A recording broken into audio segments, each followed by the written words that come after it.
Deux cavaliers de l'orage de Jean Giono, deuxième partie, Tendresse.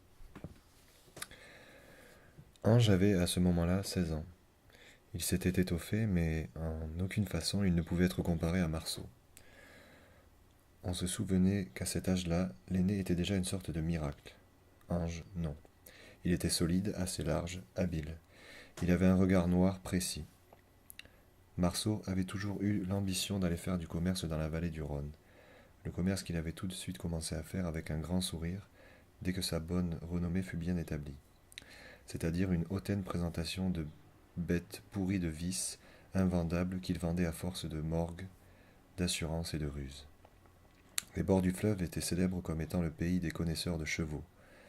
On avait si souvent vanté les beaux haras qui galopaient en bas dessous dans l'ombre des platanes et des ormes que Marceau était dévoré par l'envie d'aller jouer son jeu arrogant parmi les beautés. À maintes reprises, il était parti pour tenter le coup avec Marat, mais chaque fois, ils avaient été un tout petit peu éberlués par la verdure. Ils s'étaient approchés jusqu'aux lisières de la vallée, quittant les forêts noires, descendant pendant des 3, 4 jours les chemins forestiers, puis les landes. Mais, arrivés sur les derniers tertres qui dominaient le plat pays, ils avaient été chaque fois arrêtés par le spectacle d'une magnificence qui coupait les forces. On avait une vue plongeante sur une large étendue de parcs et de pâturages verts. D'énormes platanes abritaient des fontaines, l'eau courait dans les canaux. Des châteaux assis sur de belles pelouses rondes miraient leurs façades poudrées dans des bassins biscornus. Chose fantastique, à l'ombre des arbres, il y avait des femmes désœuvrées assises dans des fauteuils.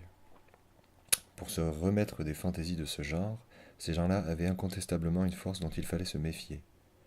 D'ailleurs, le vent, quoique puissant, ne se permettait en bas, dessous, ni désordre ni rage aveugle comme la montagne. Il bouleversait les grands feuillages verts et souples, avec une colère bien imitée, mais dans laquelle Marceau, à qui il ne fallait pas en compter, reconnut sans peine les précautions que prennent les beaux messieurs quand ils s'amusent entre eux. D'ailleurs, les arbres ne gémissaient pas comme les chênes, ils se contentaient de ronronner comme des chats. Marceau se rendait compte que dans ces endroits, la carrure ne sert pas à grand-chose. Il fallait avoir les atouts de ce jeu-là. On ne pouvait s'empêcher de jouir de tous les gestes des étalons flamboyants. Ils vivaient de frémissements, de voltes et de sauts dans les herbes luisantes. Le regard était saisi par une roue de jambes fines, de cuisses, de crinières qui tournaient sans cesse dans le vent et la frénésie de la joie à travers l'ombre et la lumière. Des éclairs pourpres clignotaient sur le doré des bêtes. Des poulains aux poils encore collés allaient embarrasser leurs têtes de sauterelles et leurs pattes de fil dans les rocking chairs et les robes. Les juments venaient les lécher jusqu'entre les mains des femmes. Il y avait dans cette paix frénétique un fascinant repos. Dès que Marceau regarda et vit Ange, il éprouva dans son corps un repos comparable. Ce qui avait donné une faim goulue de l'enfant ravissait maintenant dans l'adolescent. Il imposait une impression de sérénité pure et glacée, une certaine lenteur de l'œil qui, ainsi, appuyait longtemps son noir de goudron, en faisait comme une chose divine. Il commençait à avoir un tout petit duvet d'or au-dessus des lèvres. Les joues étaient d'un ovale parfait, un peu pointu. Ses cheveux, annelés et clairs comme des copeaux, gonflaient au-dessus de son front et de ses tempes. La peau de son visage était satinée et brune, comme la coque des noisettes. Dans toute cette rouerie de beauté qui séduisait et jouait avec la vie, le menton, solide et volontaire, était toujours immobile. C'est ainsi, donc, que Marceau le retrouva. Tel, disait-il, qu'il l'avait laissé, car, habitué aux masses de Marat, Marceau ne voyait pas les larges épaules de Moncadet taillées en grâce et ce buste souple et dédié qui, en effet, aurait pu tenir entre les deux énormes mains jointes de l'aîné. Il fallut peu de temps aux ruses et aux désirs de Marceau pour se rendre compte qu'il y avait là un incomparable roi de cartes pour la partie des grands parcs. Ils partirent un jour de juin, et, cette fois-là, Marceau ne jeta même pas un coup d'œil de ce dernier tertre où il s'était tant de fois arrêté avec Marat. Ils prirent la dernière descente et abordèrent carrément la vallée désirée. Ils traînaient une harde de 6 bêtes qu'on aurait pu appeler le rebut du diable. À risquer un coup, tant valait le risquer en plein. C'était la méthode de Marceau. Il y avait 3 mules et 3 mulets. Des 3 mules, 2 mordaient sournoisement, promptes comme des pièges à renards, avec des revertigos imprévisibles. D'ailleurs, très belles de robe et très grasses, précisément du fait que personne n'osait plus les faire travailler, la troisième était folle, et le plus grave, c'est qu'elle arrivait à le dissimuler. Des mulets, le pape lui-même n'en aurait rien pu tirer. C'étaient des menteurs. Ils faisaient tout le temps semblant. On croyait qu'ils tiraient à peine à plein collier, mais rien ne bougeait tant qu'on n'attelait pas un cheval en flèche devant eux. Alors, à quoi servait-il? Là, le cou nu et la chambrière au museau, ils marchaient paisiblement dans la bonne odeur du thym écrasé. Quand il s'agissait comme ça d'une promenade de millionnaires, ils étaient toujours d'accord. Ils passèrent ainsi devant plusieurs grilles de parc avant de se décider. Puis brusquement, à première vue, Marceau fit entrer toute la bande chez une espèce de baron qui se mit à rigoler. Il avait les jambes marquées comme des cerceaux de barrique dans des culottes serrées et une épingle en fer à cheval piquée dans sa cravate de chasse. Celui-là, d'un seul coup, dévoila l'astuce. La seule chose qui m'intéresse, dit-il, c'est de voir ce jeune garçon monter cette mule folle. Il désignait mon cadet. Tu n'as pas l'air de t'en faire. Non, dit mon cadet. Tu saurais la faire galoper dans les pâturages? Certes, dit mon cadet. Pourquoi pas? Nous ne sommes pas le cirque, dit Marceau. Bien petit. Ils tournèrent bride. Et, en tournant, mon cadet prit son temps pour faire exécuter à sa bête, le plus naturellement du monde, un petit pas espagnol dont il avait le secret. Hé là, dit le baron, ne partez pas si vite. Le jeune garçon m'intéresse, tonnerre de Dieu. Vous n'êtes pas le seul, dit Marceau. Ils s'en allèrent un peu plus loin dans un bosquet de platanes, et pendant que les bêtes buvaient au bassin d'une fontaine, Marceau termina ses réflexions orgueilleuses en décrétant à haute voix qu'on avait des chances. En effet, quelques heures après, ils avaient vendu tout le troupeau. Cela s'était fait en 2 temps 3 mouvements dans ces domaines où les femmes passaient l'après-midi dans des fauteuils d'osier à suivre du regard la navigation des nuages au-delà des sycomores. La beauté de mon cadet avait tout de suite merveille comme un feu. La beauté de mon cadet avait fait tout de suite merveille comme un feu. Il était arrivé aux lisières des parcs comme une aubaine, et il s'était avancé vers les compagnies semblables aux dieux des mules. Le fait est que Marceau lui-même en était estomaqué. Où diable ce garçon avait-il appris tout cela? On ne pouvait pas savoir s'il s'arrangerait pour meurtrir la bête avec le mort, ou s'il avait un sort pour dominer, mais, ayant monté la plus cabocharde des bêtes, il la fit papillonner et danser, et faire des grâces. Cette bête-là avait fait gagner une pièce de 100 sous à Marceau, qui avait parié qu'on ne la tiendrait pas à 4. Il y avait de quoi rire. Le plus drôle, c'est qu'à un moment donné, mon cadet eut même l'air d'abandonner les rênes. Marceau en eut le couple soufflé. La gloriole le saoule, se dit-il. Mais pas du tout. Si c'était fanfaronnade, et bien sûr que c'était pure fanfaronnade, elle était en tout cas assumée par une profonde connaissance des choses possibles, car la mule, malgré son œil en coin et ses oreilles couchées, continua sa volte avec souplesse, avec une telle gentillesse naïve qu'on lui aurait pris la tête entre les bras pour lui embrasser le museau. Gardez-vous-en bien, cria Marceau, à une femme qui précisément allait le faire. Il se reprit. Excusez-moi, dit-il. Je ne dis pas que la bête est mauvaise, mais c'est de la mule. Il faut toujours rester un peu sur son quant à soi. Excusez-moi, madame. En lui-même, il se disait, ce bougre-là leur fait prendre des vessies pour des lanternes. J'aime autant ne pas être là quand les vessies éclateront dans les doigts. Quand on eut tout vendu, mon cadet, debout dans l'herbe, resta un peu gauche, mais juste un peu, et son extrême jeunesse continuait à crever les yeux en même temps que sa beauté. Mais ce qui gonfla Marco d'une joie nouvelle et si forte qu'elle lui coupa le souffle et la parole, c'est que, non seulement on ne pouvait pas dire que mon cadet se laissait séduire, il avait, quant à la compagnie, le serré de trop près ses sursauts sauvages très en honneur dans les hautes collines où l'orgueil compte en premier, mais encore, à chaque instant, l'enfant se tournant vers Marceau le regardait avec tendresse, semblant dire « Est-ce que tu es content de moi ?» est-ce que je te plais? C'est de toi seul que je me soucie. » C'était si assuré, si bon, que Marceau, ravi, le laissa dédaigneusement un petit moment à ces dames, jusqu'au moment où les malines proposèrent de le faire goûter avec des confitures d'abricots. Sur le coup, Marceau regretta d'avoir permis à la plaisanterie d'aller si loin. Mais ce fut pour recevoir tout de suite la confirmation de son bonheur. Mon cadet refusa net et grossier, plus Jason que tous les Jasons réunis, et finalement, ils s'en allèrent, raides comme des empereurs. Très ironique, Marceau se paya le luxe de saluer la compagnie avec une politesse, ma foi assez noble, que l'orgueil de sa victoire venait de brusquement lui apprendre. Cependant, il s'inquiéta. Le petit n'allait pas prendre goût. Il comptait peut-être qu'on reviendrait. En remontant les sentiers des hautes collines, Marceau dit « Nous ne reviendrons jamais plus. » Mais on pouvait bien dire que mon cadet s'en fichait comme de sa première culotte. Il retournait froidement dans les hauteurs avec Marceau, gai comme un pinson. Les belles dames pouvaient toujours apporter des tombereaux de confiture et allaient se faire foutre, ajouta Marceau en lui-même. Dans les parages de Saint-Pierre-de-la-Descente, ils furent pris par les brouillards du soir. Marceau s'inquiéta brusquement de savoir si ce petit était assez couvert. « Oui, halte, dit Marceau. Ne me raconte pas d'histoire, fais voir. » Il le toucha, parbleu. Il n'avait que sa chemise sur la peau. Marceau enleva sa blouse. « Mets-toi ça, dit-il. »« Et toi, dit mon cadet. » Ces deux petits mots furent d'une douceur extraordinaire. Marceau lui passa sa grosse blouse et la lui serra autour de la taille avec un bout de ficelle.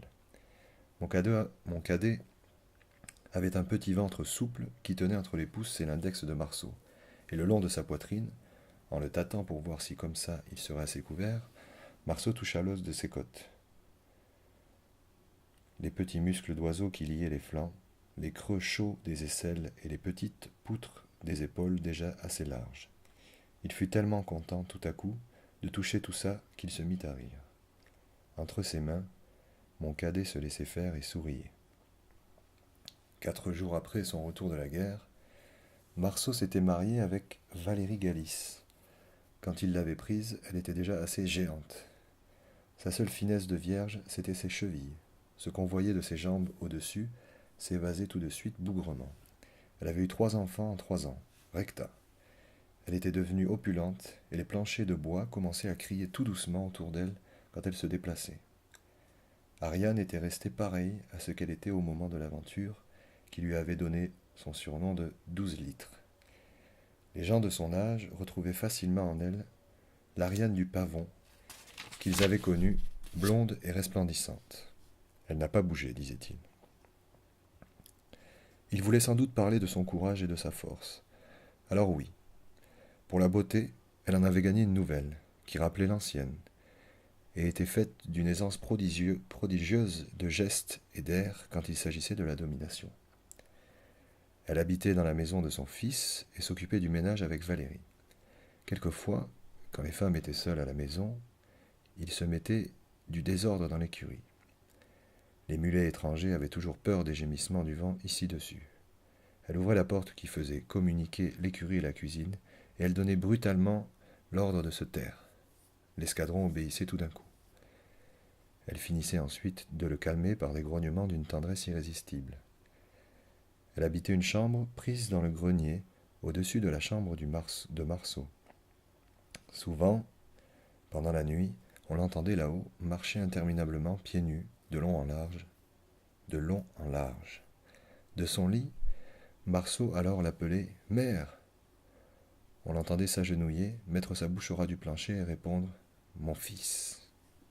Alors, elle se couchait. Valérie vivait dans une Grèce calme. Sa ferme natale, dite Cataran, était là-bas, dans les déserts du pays. C'était un grand soulagement pour elle d'habiter le village avec Marceau, qui faisait tout à sa tête, puisque c'était un Jason, mais qui avait le secret de cette tendresse des Jasons, plus dominatrice, plus irrésistible que leur force. L'aventure des 2 hommes, vendant des mules folles dans la vallée du Rhône, fit ici dessus le bruit qu'il faut. Pour nous, qui n'avons de distraction que notre orgueil, ce fut une belle rigolade. Bonne occasion pour se rendre compte, une fois de plus, de ce que nous valons, sans quoi il n'y a pas il n'y a vraiment pas dans la vie de quoi vivre. Marceau ne se fit pas faute de raconter l'histoire. Il s'installait dans la salle du café à l'hôtel de l'Ouest, tenu à ce moment-là par une nommée Violette à qui Ariane avait vendu le fonds, et on ne se lassait pas de l'entendre et de lui faire bien préciser tous les détails pour qu'on en parle, pour qu'on n'en perde pas une miette.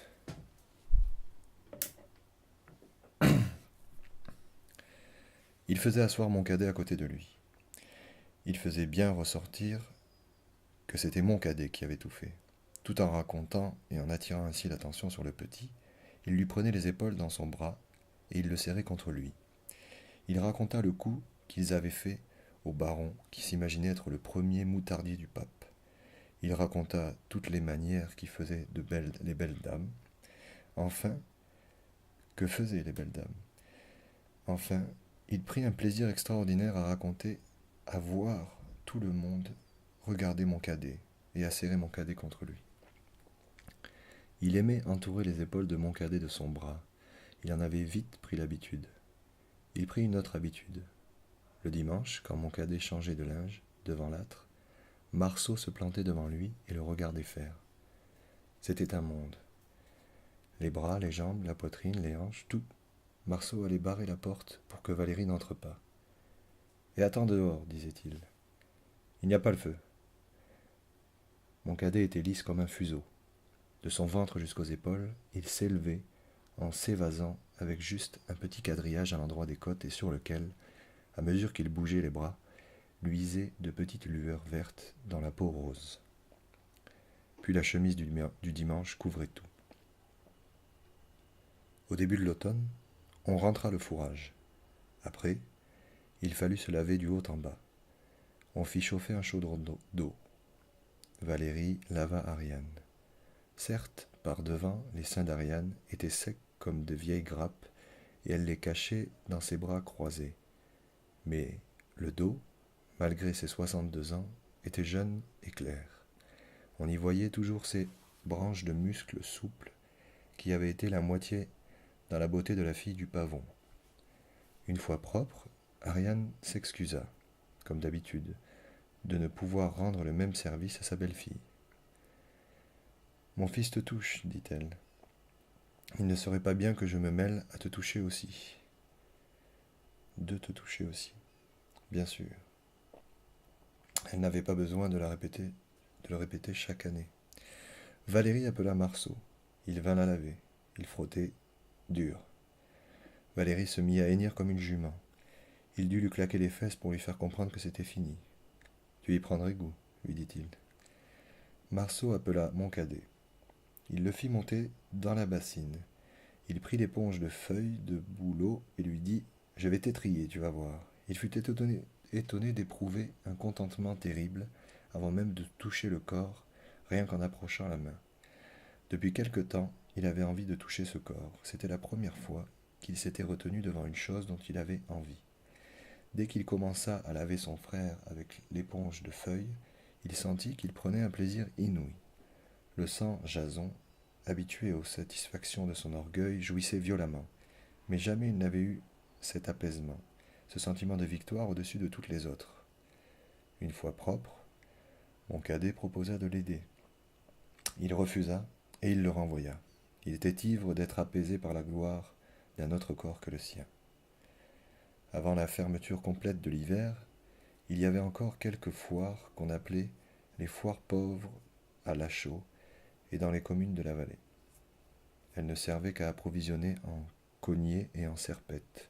C'étaient strictement des foires de taillandiers. On n'y faisait aucun commerce de bestiaux, l'hiver était là, et qui aurait eu la bêtise de se charger des bouches inutiles à nourrir? Pendant des mois, les bêtes à l'étable mangeraient sans travailler. Il n'était jamais question pour Marceau de se déranger ainsi en pure perte. D'ordinaire, il restait paisiblement au chaud. Cette année-là, au contraire, il avait envie d'aller voir ça. Ne serait-ce que pour voir, dit-il. « Et qu'est-ce que tu verras » demanda Valérie. « Mon plaisir, » dit Marceau.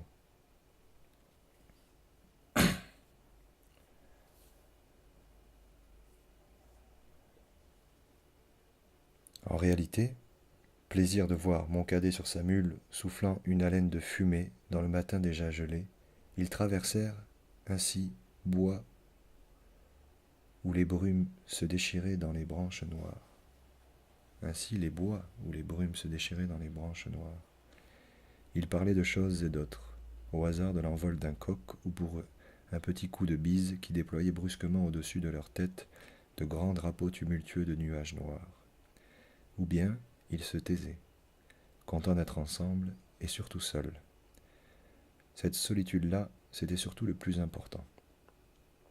À la maison, il y avait à s'occuper des uns et des autres, et Marceau, instinctivement, depuis quelque temps, se procurait mille plaisirs dans la journée à regarder mon cadet et à penser qu'il était seul, lui, Jason, à avoir un cadet pareil. Au milieu de ça, il fallait encore écouter les autres, ou tout au moins les entendre.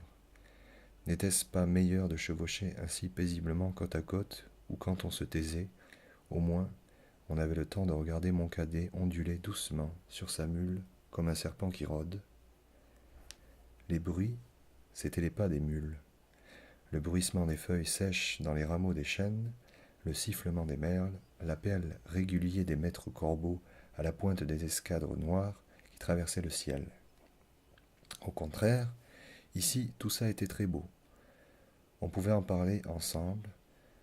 On s'appelait pour se montrer l'écart vert et bleu des pluviers qui volaient en tétard à travers le treillis des branches nues. La moindre chose de la journée était une chose commune. C'était vraiment là qu'on était le mieux. À la toute petite foire de Saint-Charles de la Descente, qu'on appelait la foire mute, parce que, au milieu d'être comme les foires d'été, pleines de cris et de parlottes, elle se serrait toute muette dans le froid de fin novembre, Marceau fit un miracle. Il réussit à vendre le mulet Gaspard. Un sacré numéro, celui-là. On l'avait vainement traîné tout l'été à travers le pays. Mais là, Marceau le vendit à un nommé Bellini, un lombard fixé ici depuis plus de 30 ans. Il fallut du doigté. Marceau s'était dit, si je vends, c'est que c'est naturel qu'on sorte ainsi, même l'hiver, mon cadet et moi. Ça lui fit trouver le doigté nécessairement, et même l'affaire faite, il en restait. Non pas que Marceau ait besoin d'une excuse devant Valérie, Bougrenon. Alors oui, il ne manquerait plus que ça.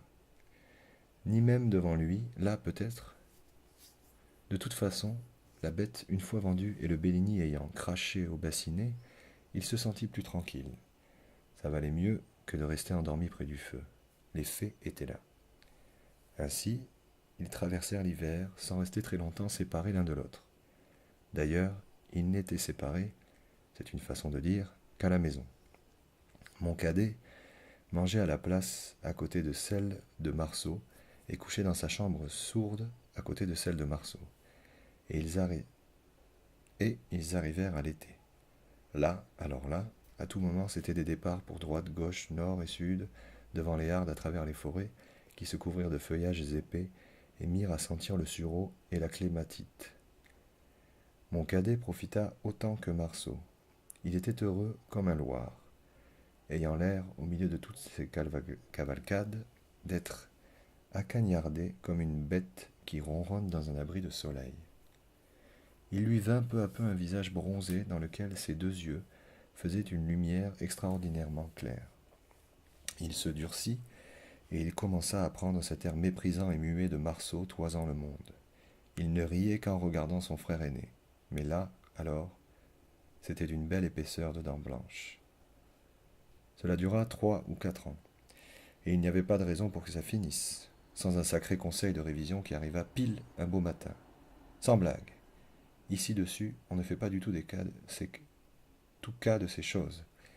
Chaque fois, ça claque sur le mollet comme un piège à renard, et c'est trop tard pour tirer sa jambe. Ça a tellement peu de rapport avec tout ça, tout ce qu'on a ici côte à côte. Si bien que, ça s'est vu, parfois, les conscrits font des bêtises et des grosses, puisqu'il s'est trouvé une fois, en 21 à peu près, où les 3 désignés se pendirent tous les 3 fort proprement au même arbre. Le chêne au coude de la route qui descend vers Saint-Charles. Ce n'est pas qu'ils ont peur. De quoi voulez-vous qu'ils aient peur? C'est que ça les déconcerte. Ah, il y a un très bel air pur ici-dessus, et les plafonds en bas dessous quand on les regarde, ça paraît si gras. Dès qu'on reçut la billette, papier officiel notifiant qu'on est bon pour le service, Marceau pensa tout de suite aux chaînes du coude de la route. Il accompagna mon cadet à la chaux où se passait le conseil. Ils remontèrent naturellement, prit bon, et Marceau, sous prétexte cousu de fil blanc, s'arrangea pour éviter le fameux chêne en entrant au village. De tout le mois qui suivit, Marceau monta sentinelle, puis un matin, le facteur donna l'ordre de route.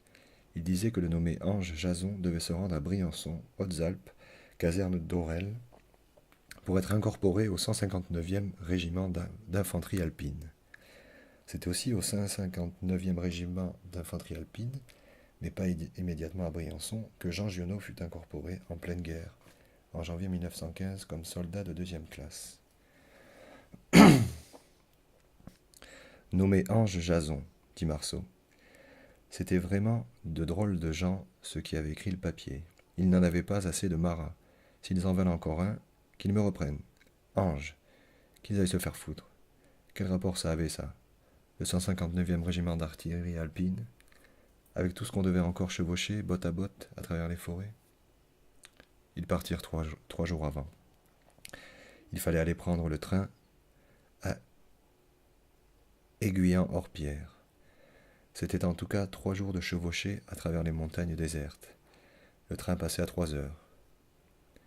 Depuis midi, ils arpentaient tous les deux le quai de la gare, déjà ivres de ces 12 maisons neuves, toutes modernes bâties au bord de la voie, habitées par des gens habitués au grand trafic de la route nationale, qu'en plus du train, on entendait rugir là-bas d'autos et de camions.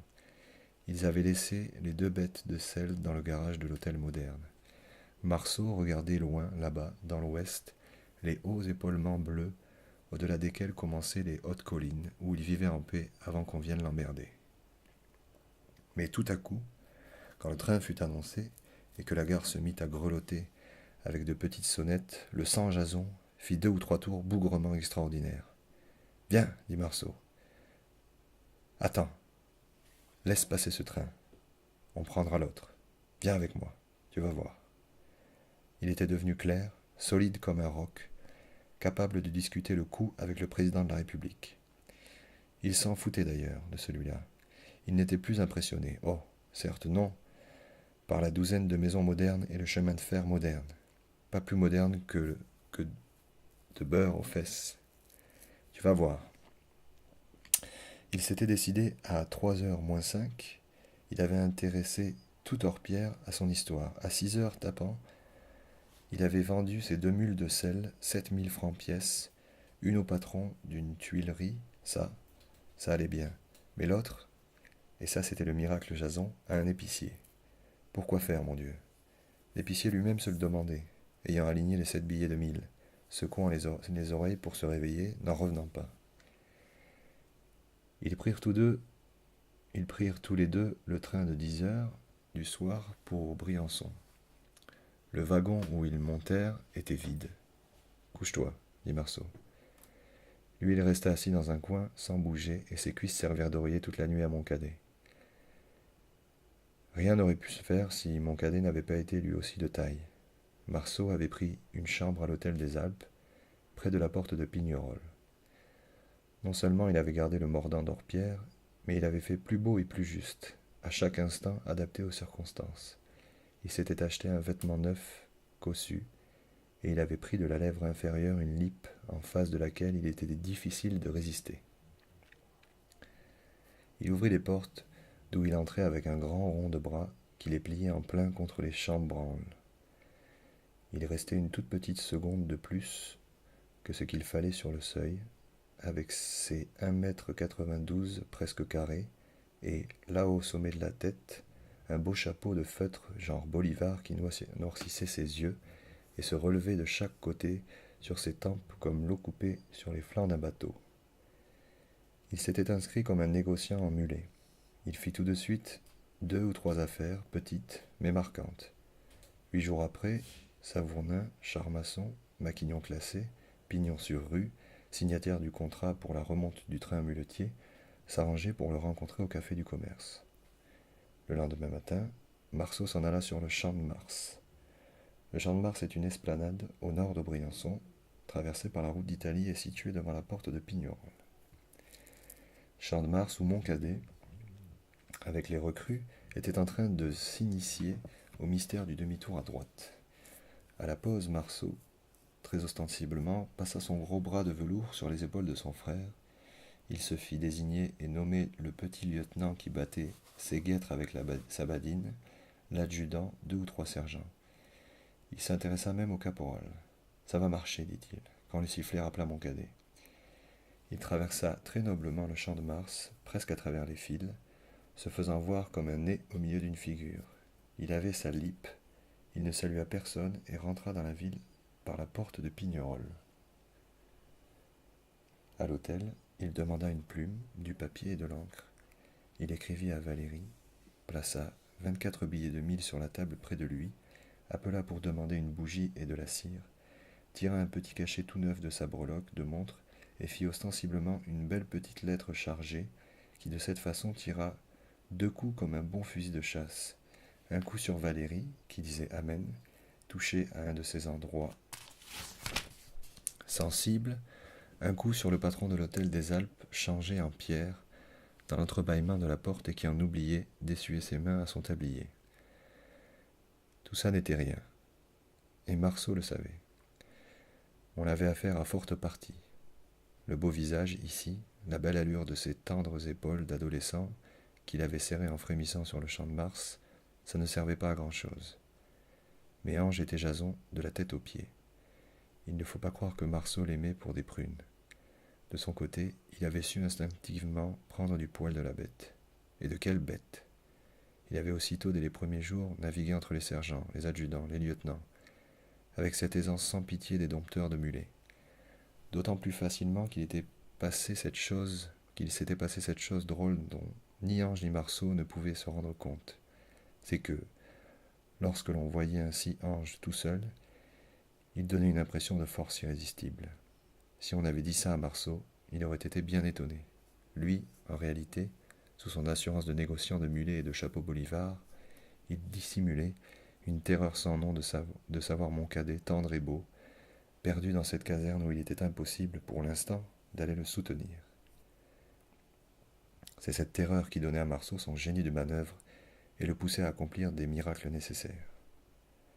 Un matin, à l'heure du passage des mules, du train et de la compagnie mitrailleuse, Marceau flambant neuf, couvert des pavois de chapeau, chaînes de montre, cannes, breloques, cigares et vastes épaules qu'il élargissait le plus qu'il pouvait du haut de sa hauteur comme s'il avait voulu planer comme un aigle, Marceau entra dans l'écurie de la caserne d'Orel, accompagné du commandant inspecteur vétérinaire.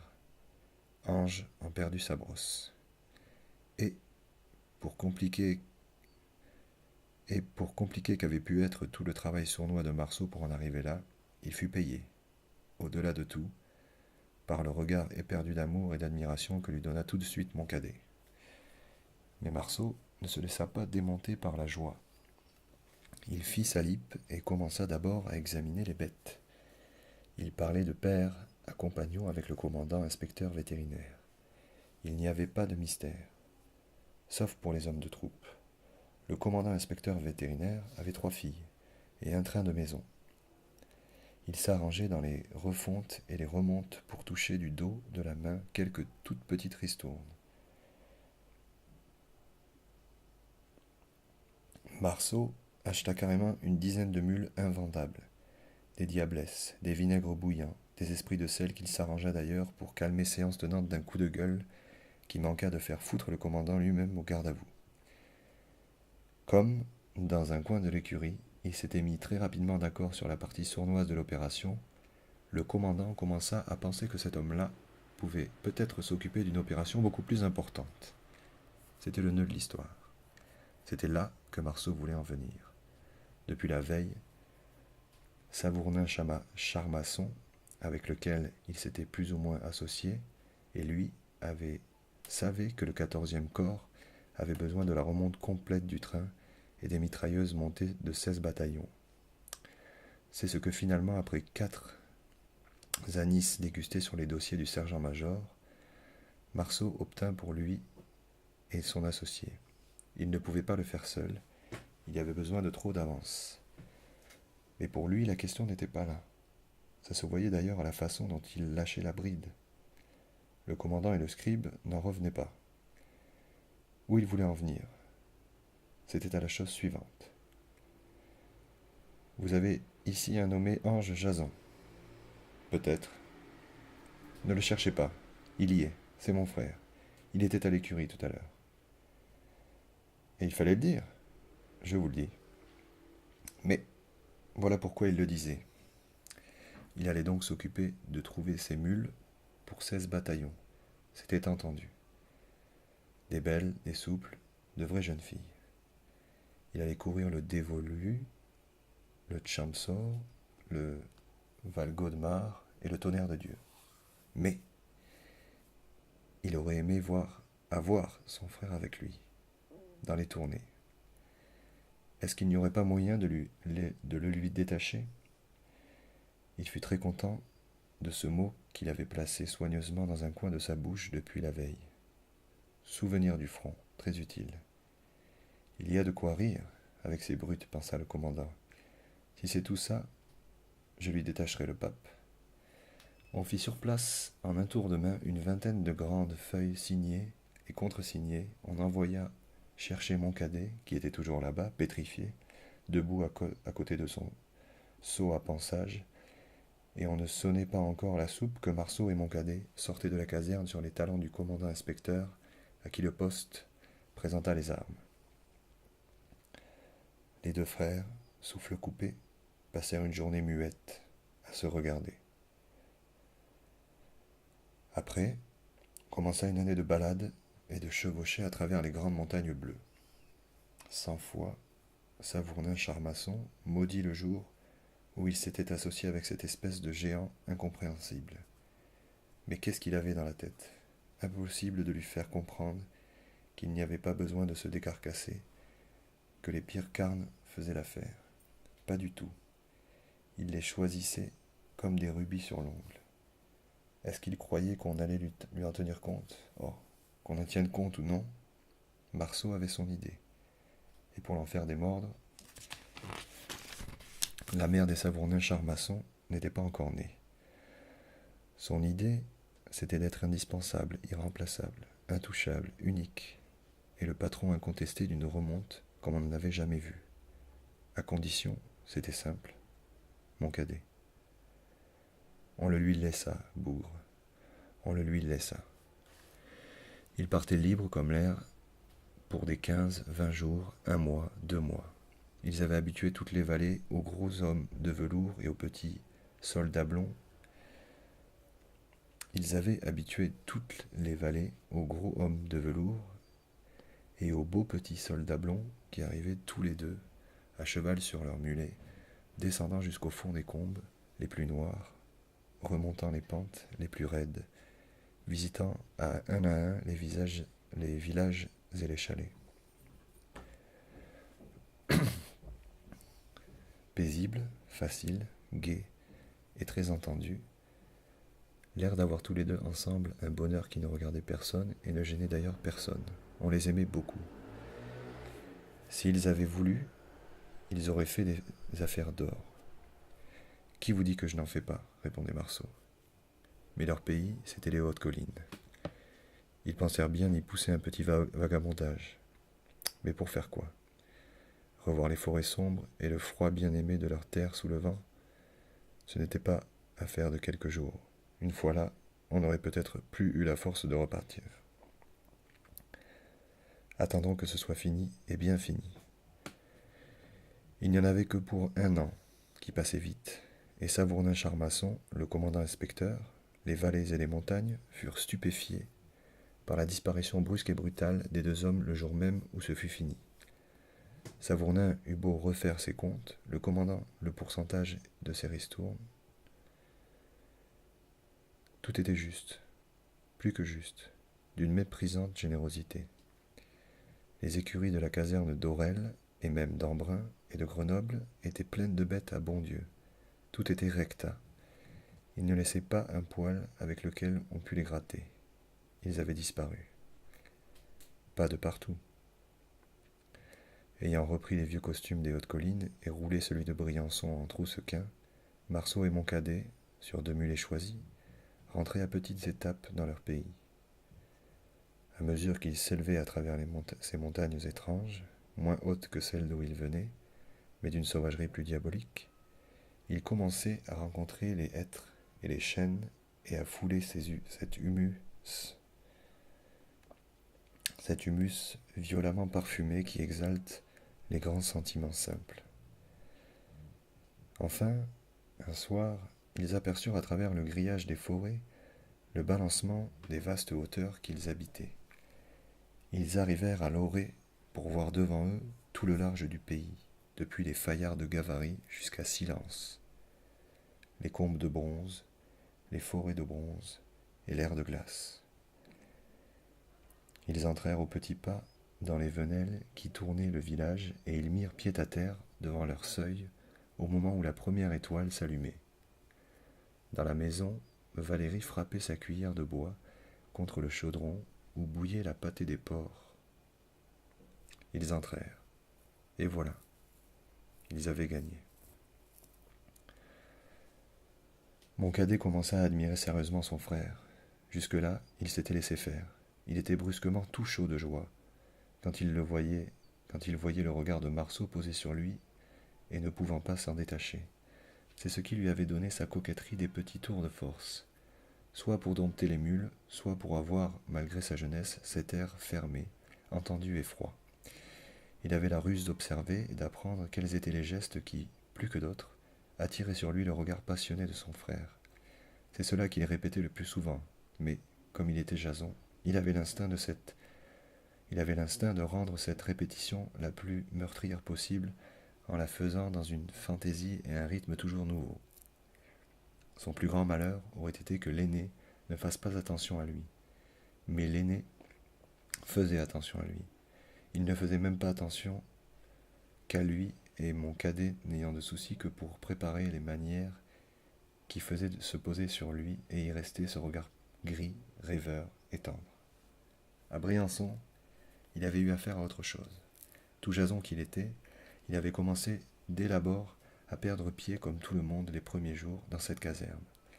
Ici, les valeurs naturelles avaient été renversées et un galon de laine sur la manche suffisait pour remplacer 300 ans de victoire sur le sort dans les hautes collines.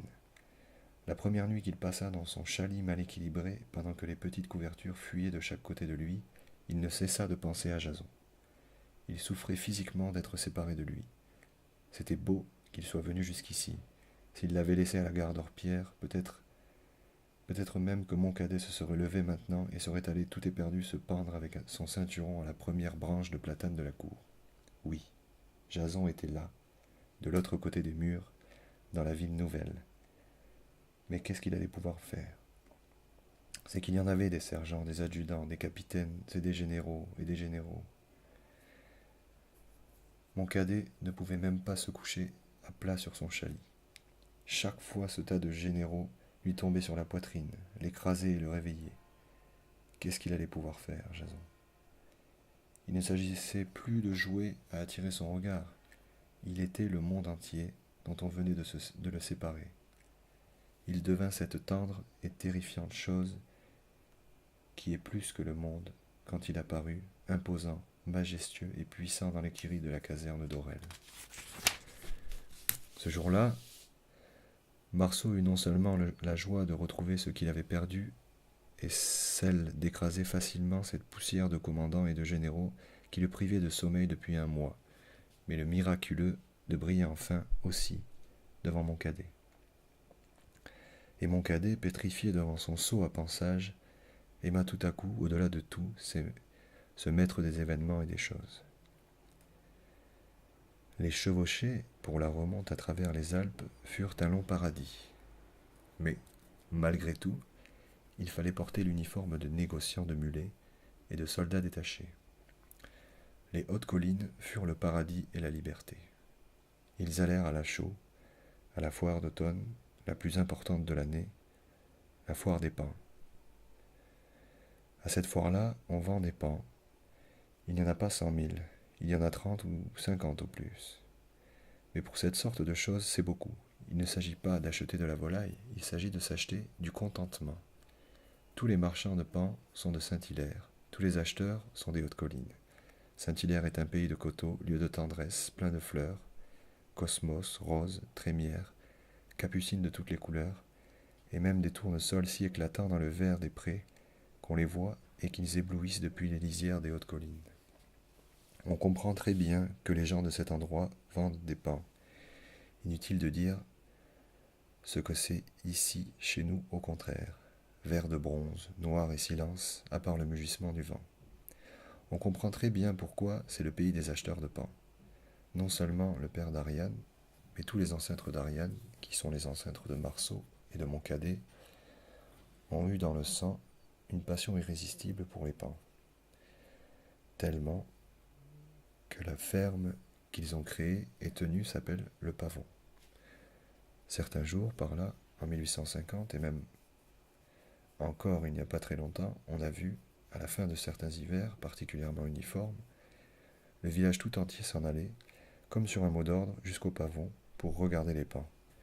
Cela se produisait à la saison où, dans les pays ordinaires, apparaissent les premières fleurs du printemps. Ici, rien n'apparaît. Eh bien, on le force à apparaître avec les pans. C'est à la fois un luxe et un défi. Sacré tonnerre, Marceau mijotait quelque chose. En effet, il acheta un pan pour commémorer le printemps du cœur. Il acheta un pan de petite race, un de ceux qui restent de la taille d'un coq. Mais on la roue d'un émail plus vif que l'émail de la pluie au soleil. Il fallait bien ça pour empanacher le plus grand bonheur qu'il avait jamais eu. Il était impossible de dire jusqu'à quel point tout était neuf et rutilant. Il n'aurait pu jamais imaginer, même au plus fort de son orgueil, que Moncadet soit la propriété particulière comme il était sûr qu'il l'était, et à chaque instant de plus en plus.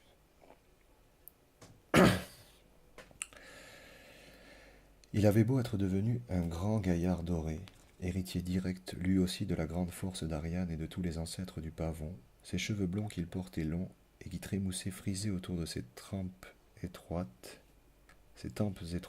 et de ses larges yeux d'un goudron de gentiane, l'attendrissaient toujours devant son frère au point que Marceau ne s'apercevait pas que ses épaules, qu'il aimait toujours à emprisonner dans son bras, durcissaient leurs équerres.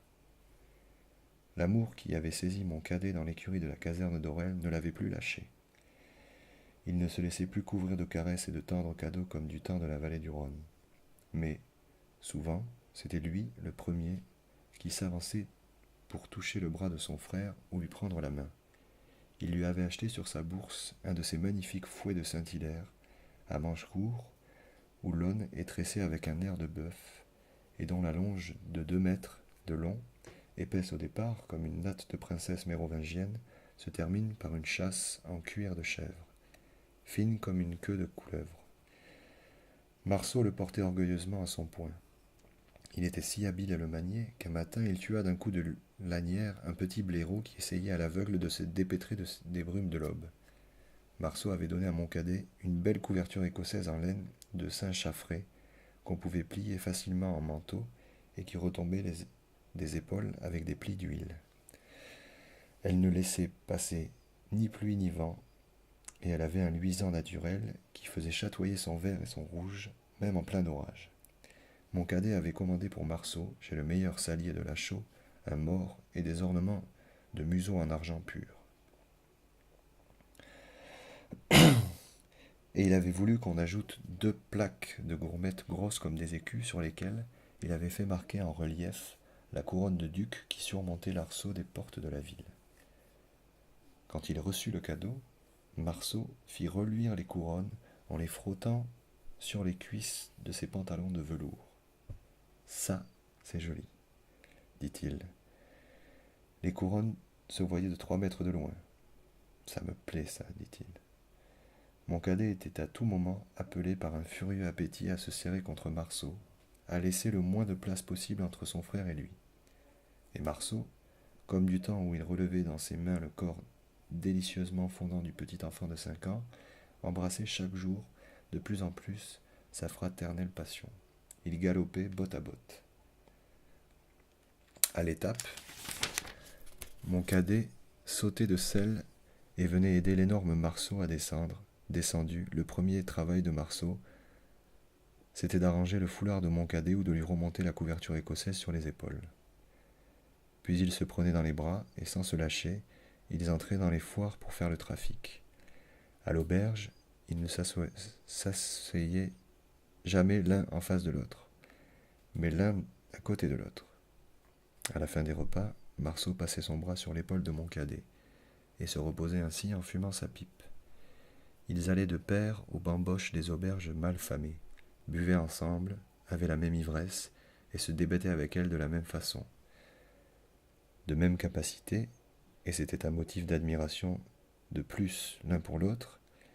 Ils étaient généralement les seuls et les derniers à se lever de table avec un semblant d'aplomb. Alors ils sortaient, scellaient leurs montures, en silence, puis partaient tout à coup ensemble pour des galops à perte de vue en pleine nuit, par monts et par vaux, hurlant ensemble des hurlements de veaux qui réveillaient les chiens à 1 kilomètre à la ronde. Ils ne se séparaient, et tout juste, qu'au seuil des veuves de petites vertus qui vendaient du charme pour montagnards dans les belles chasses de la Chaux. Ils ne se séparaient, et tout juste, qu'au seuil des veuves de petites vertus qui vendaient du charme pour montagnards dans les ruelles basses de la Chaux. Au retour de Briançon, Marceau avait tenu à y conduire mon cadet, lui avait donné tous les conseils et l'avait lâché là-dedans pour une nuit, sans souci, ayant au préalable chapitré les 4 ou 5 femmes parmi lesquelles il savait que mon cadet allait choisir. Lui-même, de temps en temps, il faisait là-dedans un petit extra à Valérie. Mais au matin, Marceau venait frapper par les fenêtres avec son fouet. Instantanément, mon cadet lâchait tout, descendait l'escalier et ils repartaient tous les deux, frais et légers, vers les hautes collines. Ariane, en digne fille du pavon, admira le paon, mais mon cadet trouva dans son cœur l'utilisation de l'oiseau. Il l'habitua à monter sur les mules, il mit derrière sa selle un petit bourrelet de cuir sur lequel l'oiseau se cramponnait. Ainsi, ils l'emmenèrent partout avec eux dans leur randonnée. Le paon supportait les galops les plus violents. Il participait à l'ivresse. Il criait de joie quand ils étaient emportés dans ces courses farouches à tombeaux ouverts, dans lesquelles les deux frères avaient toujours besoin de s'assouvir. Et souvent, quand ils étaient côte à côte lancés ventre à terre dans la houle des plateaux déserts, l'oiseau sautait sur les épaules de mon cadet et ouvrait brusquement derrière la belle tête dorée sa grande roue de plumes vertes. Marceau était fou d'orgueil.